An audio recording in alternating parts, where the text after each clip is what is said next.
Hello students, देखिए जी, last time हमने concentration terms पढ़ी थी, लेकिन बहुत सारे स्टूडेंट्स को कुछ क्वेश्चंस में डाउट था, तो वो कुछ क्वेश्चंस मैं आज यहाँ पे आपको सॉल्व करवाता हूँ। देखिए, सबसे पहले ये क्वेश्चन है 2.6 एक्सरसाइज का। 2.66 क्वेश्चन है, how many ml of 0.1 molar HCl is required to react completely with 1 gram mixture of Na2CO3 and NaHCO3। Data लिख लेता हूं मैं यहाँ पे, मैं यहाँ सॉल्व कर रहा हूं इसको। बच्चों, HCl का मोलैरिटी, HCl की मोलैरिटी दे रखी है 0.1 मोलर। हाउ मेनी ml, आपको वॉल्यूम निकालनी है जी HCl की। HCl की वॉल्यूम निकालनी है आपको, मोलैरिटी दे रखी है, वॉल्यूम निकालनी है, ठीक है। Molarity is equal to number of moles of solute upon volume of solution. अगर ml में है, ml में निकालनी है तो इनटू 1000।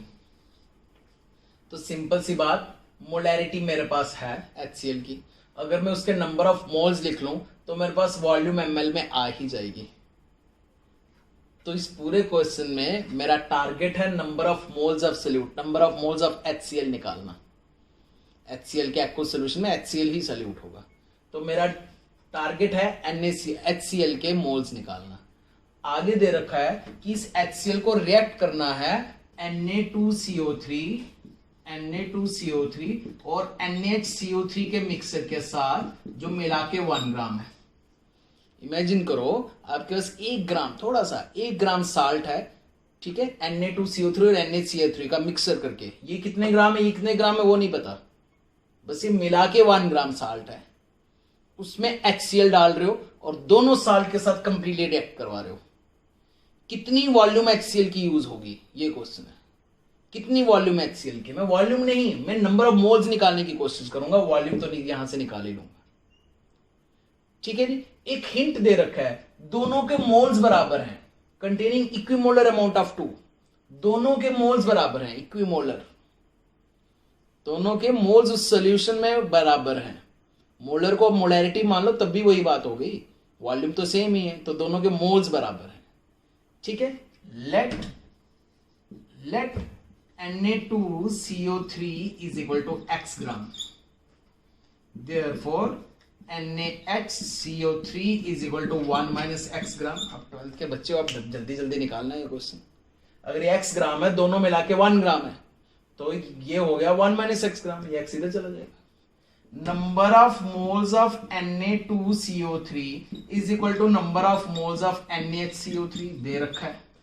नंबर ऑफ मोल्स का फॉर्मूला होता है given mass in grams upon molar mass, x grams, ठीक है जी। x लिया है हमने, इसका मास upon molar mass. Atomic mass plus करो, मोलर मास आ जाएगा। सोडियम का एटॉमिक मास 23, 2 सोडियम का 46, कार्बन का 12, ऑक्सीजन का 16, 3 ऑक्सीजन का 48, टोटल ऐड करो 106 आएगा, ऐड करके देख लो। Is equal to number of moles of NaHCO3, इसके गिवन मास अपॉन इसका मोलर मास, इसके एटॉमिक मासेस प्लस करो, इसका मोलर मास आ जाएगा। सिंपल सा मैथमेटिक्स लगाओ आप, ये इधर ले आना, इधर ले आना, यहां से कैलकुलेट करके x आ जाएगा या नहीं आएगा? x आ जाएगा। x आ गया तो आपके पास इसके भी मोल्स आ गए, आपके पास इसके भी मोल्स आ गए, आ जाएगा ना x। यहां से ये यहां ले जाओ, ये यहां ले जाओ, x निकाल लोगे यहां से। आप x निकालोगे, x की वैल्यू यहां पुट करके इसके भी मोल्स आ गए, s की वैल्यू यहां पुट करके इसके भी मोल्स आ गए, मोल्स आ गए दोनों के, ठीक है जी। अब देखिए क्या करना है आपको, ये क्वेश्चन है। अब आपको रिएक्शन लिखनी है भाई। HCl Na2CO3 के साथ भी रिएक्ट हो रहा है, HCl NaHCO3 के साथ भी रिएक्ट हो रहा है, दोनों के साथ रिएक्ट हो रहा है। अलग अलग रिएक्ट करते हैं, एक साथ रिएक्ट करोगे तो फिर तो समझ नहीं आने वाला, ठीक है। रिएक्ट करके क्या बनेगा? NaCl, 2Na है, 2NaCl, ठीक है जी, 2NaCl और आगे वही H2CO3 या H2CO2, 1NaCl प्लस H2CO3, ठीक है जी। According to balance chemical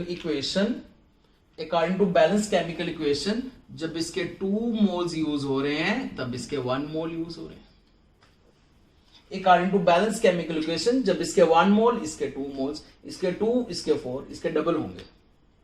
balance chemical equation, ये 11th क्लास आ गई, स्टाइकोमेट्री यूनिट नंबर 1। जब इसके 1 मोल यूज हो रहे हैं तब इसके 2 मोल्स यूज हो रहे हैं। 11th में भी था ये क्वेश्चन, ठीक है। जब इसके इतने मोल्स यूज होंगे, ये मोल्स निकाले होंगे यहां से हमने, जब इसके x/106 मोल यूज होंगे, इसके 2x/106 मोल्स होंगे। x की वैल्यू निकाल रखी होगी, मतलब जितने इसके मोल्स हैं उसके डबल इसके मोल्स हैं। और यहां पे देखो, जब इसके 1 मोल तब इसके भी 1 मोल, मतलब जितने मोल्स इसके यहां से आपने निकाले होंगे उतने मोल्स HCl के यहां पे होंगे। तो HCl के मोल्स यहां से भी आ रहे हैं, HCl के मोल्स यहां से भी आ रहे हैं, दोनों HCl के मोल्स ऐड करो, ये टोटल HCl के मोल्स होंगे। वो टोटल HCl के मोल्स यहां पे यूज करो, मोलैरिटी आपके पास है, HCl के मोल्स यूज करो, वॉल्यूम इन ml आ जाएगी, इन 2000 लिखा है ना, वॉल्यूम इन ml। अब आगे का क्वेश्चन आप खुद ही सॉल्व करना, क्लियर, ठीक है जी। ये क्वेश्चन आपको ही सॉल्व करना है। अब आगे हिंट मैंने दे दिया। प्रॉब्लम कहां आ रही थी? प्रॉब्लम 11th क्लास में आ रही थी। नेक्स्ट क्वेश्चन जिसमें मैक्सिमम बच्चों को डाउट था। नेक्स्ट क्वेश्चन फिर से 11th का क्वेश्चन था, जिसमें फिर से बच्चों को डाउट आया। यहां से पता चल रहा है हमारे पुराने कर्म 11th के कर्म कैसे थे, ठीक है, वही कर्म आगे आ रहे हैं आज। देखो ध्यान से, 2 सॉल्यूशंस है, मैं क्वेश्चन ही पहले समझा देता हूं। 2 सॉल्यूशंस है, 1, 2। एक सॉल्यूशन है जी 300 ग्राम और उसमें मास परसेंटेज है 25%। सॉल्यूशन की परसेंटेज मतलब सल्यूट की परसेंटेज। हर 100 ग्राम में 25 ग्राम सल्यूट है, हर 100 ग्राम में 25 ग्राम सल्यूट है, ठीक है। दूसरा सॉल्यूशन है 400 ग्राम का, परसेंटेज है 40। हर 100 ग्राम में 40%, 40 ग्राम सल्यूट है। कहा जा रहा है दोनों सॉल्यूशन को मिक्स कर दिया गया। भाई दोनों को मिक्स कर दिया था, 400 प्लस 300 ये तो हो गया टोटल 700 ग्राम। कहा जा रहा है परसेंटेज निकालो। जैसे मास ऐड कर दिया, परसेंटेज नहीं ऐड कर देना कहीं गलती से। Simple calculation. आपके पास अगर आपको टोटल सॉल्यूशन की परसेंटेज निकालनी है, परसेंटेज सॉल्यूशन की निकालनी है, तो आपको चाहिए मास ऑफ सॉल्यूट, आपको चाहिए मास of solute upon total mass of solution, total mass of solution into 100, तो परसेंटेज निकल जाएगी। मास ऑफ सॉल्यूशन है आपके पास 700, आपको बस मास ऑफ सॉल्यूट चाहिए। सॉल्यूट का मास यहां से निकालो, सॉल्यूट का मास यहां से निकालो, टोटल मास ऐड कर दो, वो सॉल्यूट का मास होगा। सिंपल सी बात, खुद देखो ना, 25% मतलब हर 100 ग्राम में 25 ग्राम सॉल्यूट है। 200 में 50, 300 में 75, यहां पे 75 ग्राम सॉल्यूट है। नहीं समझ आया तो फिर से देख लो। इसमें, इस केस में percentage is equal to mass of solute, mass of solute upon mass of solution, mass of solution into 100। Percentage है आपके पास 25, मास ऑफ सॉल्यूट निकालना है, मास ऑफ सॉल्यूशन है आपके पास 300। सब सॉल्व करो, मास ऑफ सॉल्यूट आ जाएगा, देखना यही आएगा 27 तो 75 ग्राम। ऐसे यहां पे करो 40% मतलब हर 100 ग्राम में 40 ग्राम सॉल्यूट है, 200 में 80 और डबल 400 में 160। यहां 160 ग्राम सॉल्यूट है, 160 ग्राम सॉल्यूट। नहीं यकीन आता तो कैलकुलेशन कर लो यही वाली। Percentage is equal to, percentage है आपके पास 40, मास ऑफ सॉल्यूट निकालना है, मास ऑफ सॉल्यूशन 400 यूज कर लो, तो मास ऑफ सॉल्यूट निकल जाएगा, देखना 160 निकलेगा। तो 160 ग्राम सॉल्यूट यहां है, 75 ग्राम सॉल्यूट यहां है, तो टोटल सॉल्यूट कितना हो गया? 160 प्लस 75 प्लस कर लोगे, नहीं करोगे? प्लस कर लोगे ना। 160 प्लस 75 होता है बच्चों 235 ग्राम, तो यहां पे 235 ग्राम सॉल्यूट है, 235 ग्राम सॉल्यूट है। ठीक है जी, हाँ इतना ही है। तो बस परसेंटेज निकालो, percentage is equal to 235 upon 700 into 100, निकल गई परसेंटेज। क्या प्रॉब्लम है इस क्वेश्चन में? नेक्स्ट लास्ट क्वेश्चन ये भी देख लीजिए बच्चों, एक लास्ट क्वेश्चन।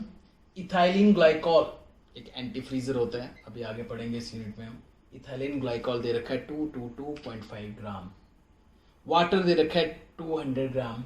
डेंसिटी दे रखी है, density mass upon volume, density दे रखी है 1.072 ग्राम पर ml। मोलैलिटी निकालो, मोलैरिटी निकालो।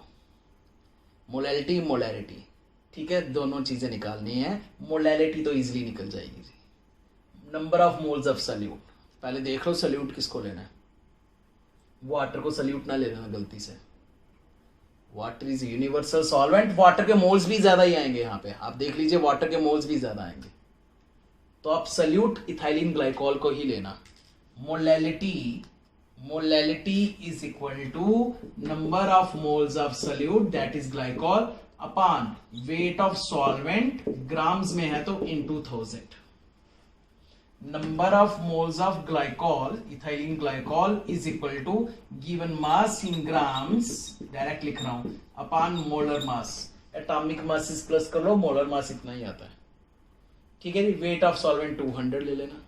Molality is equal to 222.5 upon 62 into weight of solvent 200 into 1000। Solve करो, मोलैलिटी आ जाएगा मोल्स पर केजी में। मोलैलिटी में कुछ खास नहीं था। मोलैरिटी के लिए, मोलैरिटी के लिए आपको फिर से number of moles of solute चाहिए, वो तो है भाई आपके पास number of moles of solute, लेकिन आपको चाहिए वॉल्यूम ऑफ सॉल्यूशन। ml में ही है अगर तो इनटू 1000। वॉल्यूम सॉल्यूशन की कहां से निकलेगी? डेंसिटी से निकलेगी। सॉल्यूशन की वॉल्यूम डेंसिटी से निकलेगी जी। डेंसिटी होता है मास अपॉन वॉल्यूम। डेंसिटी किसकी दे रखी है? पूरे सॉल्यूशन की 1072। मास किसका यूज करोगे? पूरे सॉल्यूशन का, दिस प्लस दिस, पूरे सॉल्यूशन का 422.5 अपॉन वॉल्यूम किसकी आएगी? पूरे सॉल्यूशन की आएगी, और वो भी ml में। क्यों? क्योंकि मास ग्राम्स में यूज किया, डेंसिटी ग्राम पर ml में यूज की, इसलिए वॉल्यूम ml में आएगी। बस वॉल्यूम यहां भरो, नंबर ऑफ मोल्स तो यही है, वो यहां भरो, वॉल्यूम यहां भरो, मोलैरिटी निकल जाएगी। क्लियर? तो ये हो गए जी आपके क्वेश्चंस। अब आगे टॉपिक पे बढ़ते हैं। चलो देखिए जी, आफ्टर दीज क्वेश्चंस, अब ये क्वेश्चन सॉल्व करने के बाद हम वापस अपने उन कंसंट्रेशन टर्म्स पे आ जाते हैं जो हमने अभी नहीं की। दो कंसंट्रेशन टर्म्स हैं, सिंपल है। एक है पीपीएम, पार्ट्स पर मिलियन, इसकी फुल फॉर्म है पार्ट्स पर मिलियन। बस यहीं से क्लियर हो जाएगा क्या है इस कंसंट्रेशन टर्म में। यहां पे पर मिलियन का हिसाब निकालना है। देखो, सबसे पहली कंसंट्रेशन टर्म हमने की थी परसेंटेज, परसेंटेज, परसेंट, पर 100 का हिसाब निकाल रहे थे। ये भी बस वैसे ही है, यहां पे आपने पर मिलियन का हिसाब निकालना है। Parts per million is equal to mass of solute upon total mass, that is mass of solution. अब इंटू 100 नहीं करना बच्चों, इंटू मिलियन करना, 10⁶, 10⁶, बस सिंपल यही है। मास की जगह वॉल्यूम भी हो सकती है। क्लियर? परसेंटेज की तरह ही जैसे पर 100 का हिसाब निकालते थे, यहां पर मिलियन का हिसाब निकालना है। सिंपल। अगर कहीं पे पार्ट्स पर मिलियन 10 आ रही हो, पीपीएम की वैल्यू 10 आ रही हो, तो समझ लेना पर मिलियन में, पर मिलियन ग्राम में 10 ग्राम सॉल्यूट है। हिसाब सॉल्यूट का ही निकालना है। तो सिंपल, कुछ खास नहीं है। न्यूमेरिकल्स भी परसेंटेज की तरह ही होंगे, सिंपल। आपने जितने क्वेश्चंस किए उसके नेक्स्ट वाला क्वेश्चन पीपीएम वाला ही है। लेकिन क्वेश्चन ये अराइज होता है व्हाई, क्वेश्चन ये अराइज होता है क्यों इस कंसंट्रेशन टर्म की जरूरत पड़ी, जब इसी टाइप की कंसंट्रेशन टर्म परसेंटेज हमारे पास है। और भी हैं, मोलैलिटी, मोलैरिटी, मोल फ्रैक्शन भी हैं, जो सबसे ज्यादा यूज होने वाली कंसंट्रेशन टर्म्स हैं। तो इस पीपीएम की क्यों जरूरत पड़ी? तो याद है बच्चों, ध्यान रखना, ये पार्ट्स पर मिलियन हम तब यूज करते हैं when solute is very very less. जब सॉल्यूट बहुत बहुत कम होगा तब आप ये कंसंट्रेशन टर्म यूज करते हो। एयर में पॉल्यूशन को मेजर करने के लिए, air is a homogeneous mixture of different gases.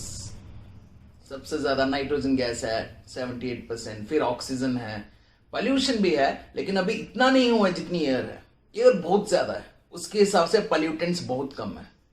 उसके हिसाब से है तो पॉल्यूशन बढ़ गया है लेकिन तब भी एयर के हिसाब से अभी पॉल्यूटेंट्स कम है। तो उसको मेजर करने के लिए हम ppm, parts per million, use करते हैं। ड्रिंकिंग वाटर में जो इंप्योरिटीज हैं, ड्रिंकिंग वाटर में जो पॉल्यूटेंट्स हैं, उनको मेजर करने के लिए हम ppm, parts per million, use करते हैं।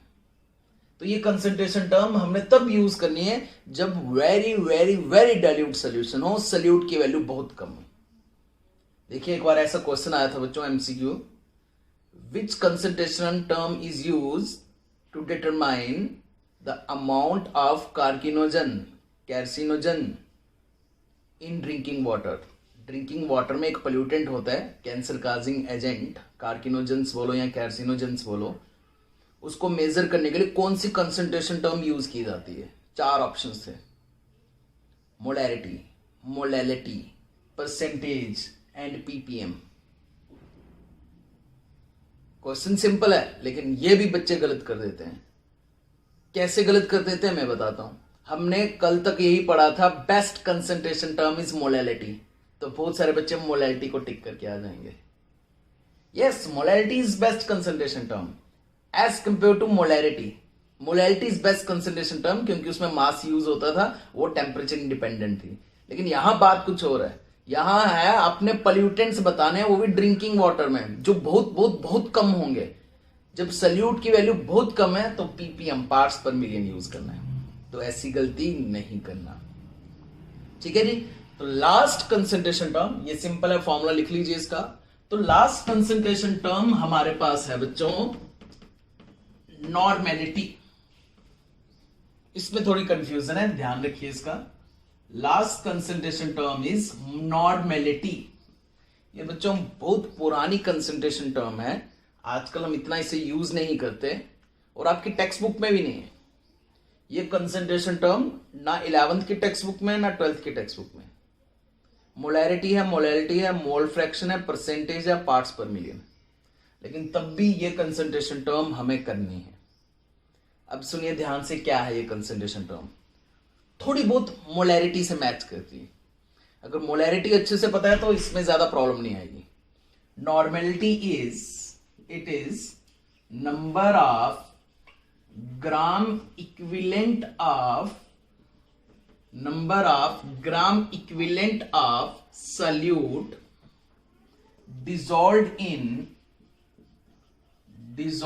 in per liter of solution। Almost molarity की तरह है। मोलैरिटी में आप नंबर ऑफ मोल्स निकालते थे, number of moles of solute dissolved इन पर लीटर ऑफ सोल्यूशन। यहां पे आप नंबर ऑफ ग्राम इक्विवेलेंट निकाल रहे हो। नॉर्मेलिटी, जिसे हम कैपिटल एन से डिनोट करते हैं, normality is equal to number of gram equivalent of solute, जितने भी हैं, अपॉन डिवाइड कर लो volume of solution in litres. अगर 1 लीटर है तो नंबर ऑफ ग्राम इक्विवेलेंट जो होंगे वही आ जाएंगे। अगर 2 लीटर्स हैं तो जो नंबर ऑफ ग्राम इक्विवेलेंट होंगे उसका हाफ आएगा, डिवाइड बाय 2 करना है। 10 लीटर, 5 लीटर, मिलीलीटर्स होगा तो लीटर्स में कन्वर्ट करना है, अपॉन 1000 जो इनटू 1000 करके लिखना है। सेम बाकी सब मोलैरिटी की तरह ही, बस यूनिट्स इसके आएंगे ग्राम इक्विवेलेंट लीटर इनवर्स, ये इसके यूनिट्स है। नंबर ऑफ मोल्स नहीं निकालने, नंबर ऑफ ग्राम इक्विवेलेंट निकालने।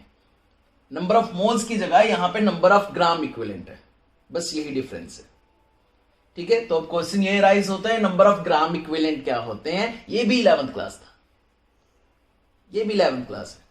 नंबर ऑफ ग्राम इक्विवेलेंट क्या होते हैं? Number of gram equivalent is equal to, जैसे नंबर ऑफ मोल्स था, याद करो जरा नंबर ऑफ मोल्स का फॉर्मूला क्या था? नंबर ऑफ मोल्स का फॉर्मूला था गिवन मास इन ग्राम्स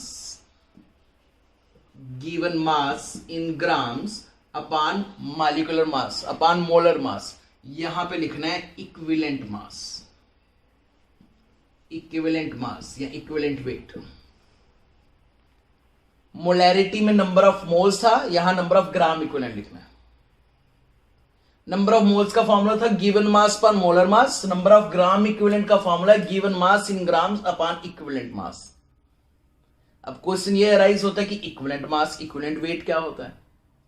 अब हमें इक्विवेलेंट वेट समझना पड़ेगा, सिलेबस में है या नहीं है समझना पड़ेगा। क्यों? क्योंकि इक्विवेलेंट मास बार बार यूज होगा। आपका जो नेक्स्ट चैप्टर है ना बच्चों इलेक्ट्रोकेमिस्ट्री, उस इलेक्ट्रोकेमिस्ट्री में भी ये यूज होना है, इक्विवेलेंट वेट इक्विवेलेंट मास वहां पे भी यूज होना है। ठीक है, तो इसलिए इससे अच्छा है कि आगे प्रॉब्लम आए, आज ही हम इस प्रॉब्लम को दूर कर देते हैं। ठीक है, तो मैं अब यहाँ पे साइड पे आपको इक्विवेलेंट वेट के बारे में बता देता हूं, यहां पे साइड पे इक्विवेलेंट वेट के बारे में बता देता हूं। ये रिएक्शन में यूज होता है। हाउ मेनी इक्विवेलेंट्स, कितने इक्विवेलेंट्स किसी के यूज किए आपने रिएक्शन में। अलग अलग सब्सटेंस का इक्विवेलेंट वेट निकालने का अलग अलग फॉर्मूला होता है। सबसे पहले अगर आपको equivalent weight of an element, अगर एक एलिमेंट का इक्विवेलेंट वेट निकालना हो तो फॉर्मूला है उसका एटॉमिक वेट लिखो अपॉन नीचे वैलेंसी लिख लो। एटॉमिक वेट अपॉन वैलेंसी, उसका इक्विवेलेंट वेट निकल जाएगा। ठीक है जी। फॉर एग्जाम्पल कार्बन के लिए एटॉमिक वेट 12 अपॉन वैलेंसी 4 होती है ना उसकी। कार्बन की वैलेंसी 4 होती है ना, कार्बन 4 बॉन्ड्स बना सकता है ना। अब वैलेंसी पता है नहीं, valency is tendency to make bonds. Ionic bond या कोऑर्डिनेट बॉन्ड या कोवैलेंट बॉन्ड, कोई भी बॉन्ड बनाने की टेंडेंसी, उसे इक्विवेलेंट वेट कहते हैं, उसे वैलेंसी कहते हैं। Equivalent weight of N acid, अगर एक एसिड का इक्विवेलेंट वेट निकालना है तो फॉर्मूला है molecular weight upon basicity,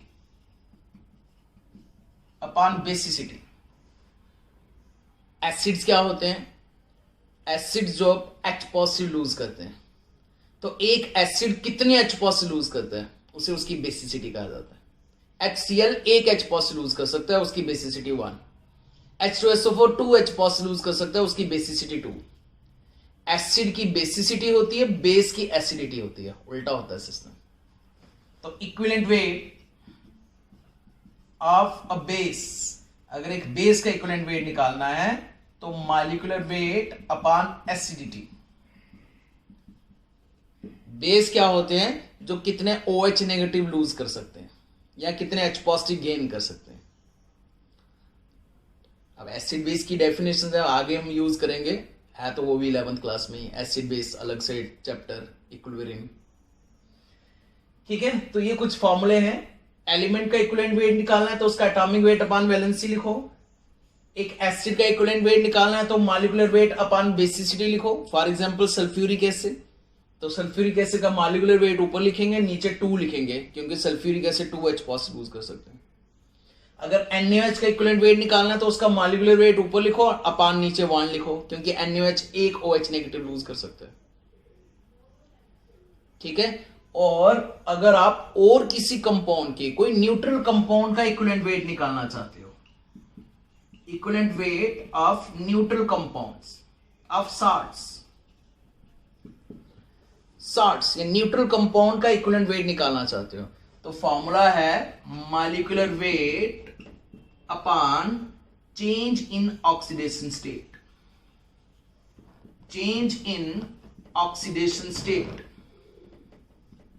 change in charge और नंबर ऑफ इलेक्ट्रॉन्स गेन और लॉस, वो रिएक्शन बैलेंसिंग के हिसाब से कितने इलेक्ट्रॉन्स को गेन या लूज कर रहा है, वो उसका इक्विवेलेंट वेट निकालने में हेल्प करेंगे। जैसे मान लो किसी सॉल्यूशन में, किसी रिएक्शन में Zn gives us Zn2 positive, zinc 2 positive बना रहा है, मतलब इलेक्ट्रॉन गेन कर रहा है या लूज कर रहा है? 2 इलेक्ट्रॉन्स लूज कर रहा है, तो उसका इक्विवेलेंट वेट आएगा उसका मॉलिक्यूलर वेट या एटॉमिक वेट अपॉन 2, क्योंकि वो 2 इलेक्ट्रॉन गेन लूज कर रहा है। तो इन कुछ फॉर्मूले से आप फटाफट इक्विवेलेंट वेट जो है वो निकाल सकते हो। जब इक्विवेलेंट वेट निकल गया तो उसको यहां पे यूज करना है, इक्विवेलेंट वेट को यहां यूज करना है, नंबर ऑफ ग्राम इक्विवेलेंट आ जाएंगे, नंबर ऑफ ग्राम इक्विवेलेंट को यहां यूज करना है, नंबर ऑफ ग्राम इक्विवेलेंट को यहां यूज करना है, तो नॉर्मेलिटी आ जाएगी।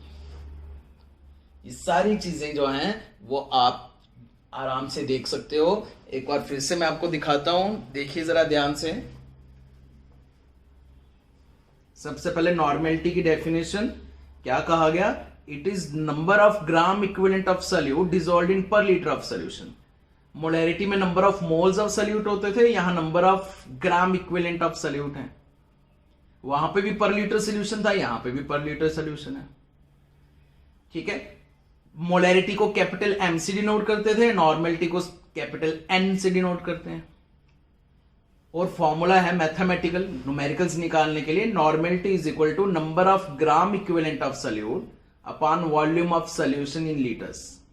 देखिए यहां पे ध्यान से, ये लिखा हुआ है, ऐसे ही आपने लिखना है। ठीक है, और यूनिट्स आगे ग्राम इक्विवेलेंट पर लीटर्स, ग्राम इक्विवेलेंट पर लीटर्स। ठीक है, लेकिन नॉर्मेलिटी तब तक नहीं निकलेगी जब तक नंबर ऑफ ग्राम इक्विवेलेंट नहीं निकलेंगे। तो number of gram equivalent number of moles की तरह ही होते हैं, बस यहां इक्विवेलेंट वेट यूज होता है। नंबर ऑफ मोल्स में था given mass one molar mass, number of gram equivalent में है given mass one equivalent mass या इक्विवेलेंट वेट। मतलब अब हमारा ये टॉपिक इक्विवेलेंट वेट पे आके अटक गया, तो आपको इक्विवेलेंट वेट पता होना चाहिए था। तो मैंने यहां पे इक्विवेलेंट वेट, अलग अलग चीजों के इक्विवेलेंट वेट निकालने के फॉर्मूले यहां पे लिख लिए। किसी रिएक्शन में कितने इक्विवेलेंट्स किसी के यूज होते हैं किसी रिएक्शन के लिए, हाउ मेनी इक्विवेलेंट्स, कितने किसके बराबर, कितने इक्विवेलेंट्स। तो एक एलिमेंट का इक्विवेलेंट वेट निकालना हो, एलिमेंट का hydrogen helium lithium beryllium boron carbon nitrogen oxygen, उसका अगर इक्विवेलेंट वेट निकालना हो तो एटॉमिक वेट, एटम के लिए एटॉमिक वेट, मॉलिक्यूल के लिए molecular weight upon valency. Valency होती है टेंडेंसी टू मेक बॉन्ड, वो कितनी बॉन्ड बना सकता है। जैसे कार्बन की एग्जांपल, कार्बन का एटॉमिक वेट 12, वैलेंसी 4, तो उसका इक्विवेलेंट वेट 3 आ गया।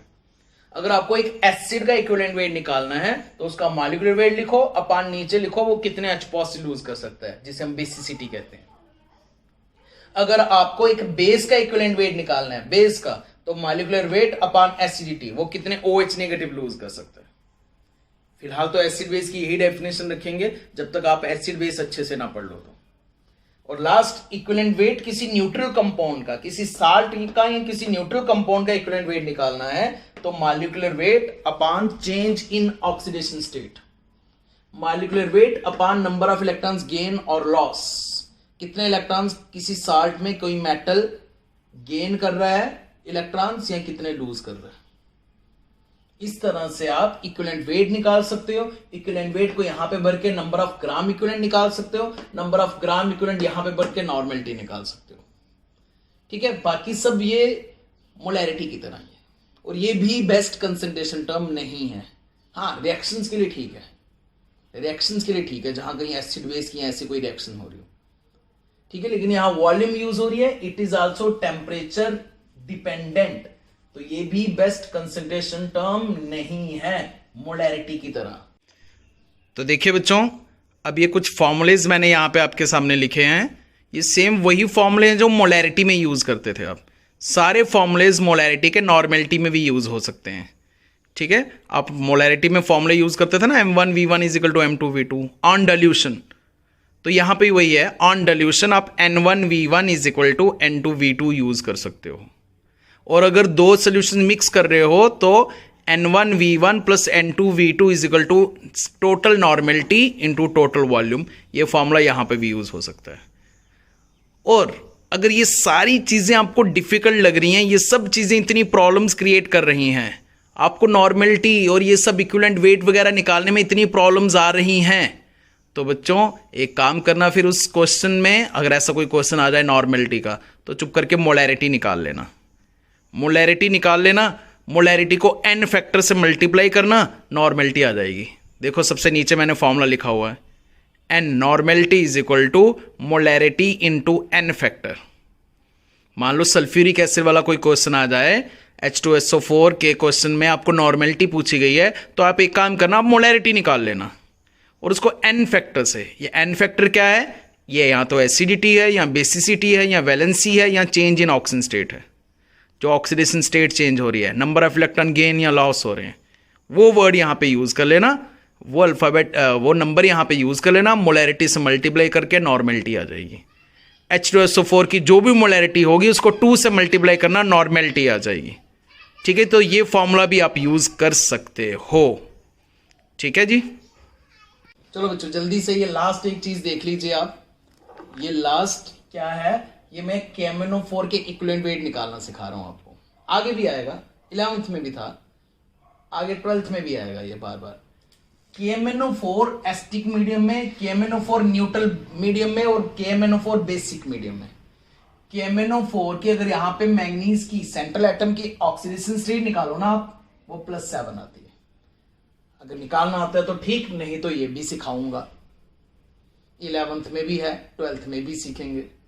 ठीक है, यहां पे मैंगनीज के ऑक्सीजन स्टेट निकालोगे अगर आप तो +2 आती है। तो अगर आपको यहां पे इक्विवेलेंट वेट निकालना है KMnO4 का, तो आएगा मॉलिक्यूलर वेट अपॉन 5, क्योंकि इसकी 5 ऑक्सीजन स्टेट चेंज हो रही है, क्योंकि उसके 5 इलेक्ट्रॉन्स गेन या लूज हो रहे हैं। लेकिन अगर यहां पे आप इक्विवेलेंट वेट निकालते हो KMnO4 का, तो यहां पे फिर से +7 ऑक्सीजन स्टेट है, लेकिन यहां निकालो तो +4 है। Oxygen -2 oxygen -4 +4। अब चेंज इन ऑक्सीजन स्टेट 3 है, +7 से +4, चेंज इन ऑक्सीजन स्टेट 3 है, तो आएगा molecular weight upon 3 equivalent weight. और अगर यहां पे अगर आप ऑक्सीजन स्टेट निकालते हो मैंगनीज की, यहां पे +7 है, यहां +6 है, तो अब ऑक्सीजन स्टेट एक ही चेंज हो रही है, तो molecular weight is equal to equivalent weight upon 1। ये आंसर आएगा, उल्टा लिख दिया। इक्विवेलेंट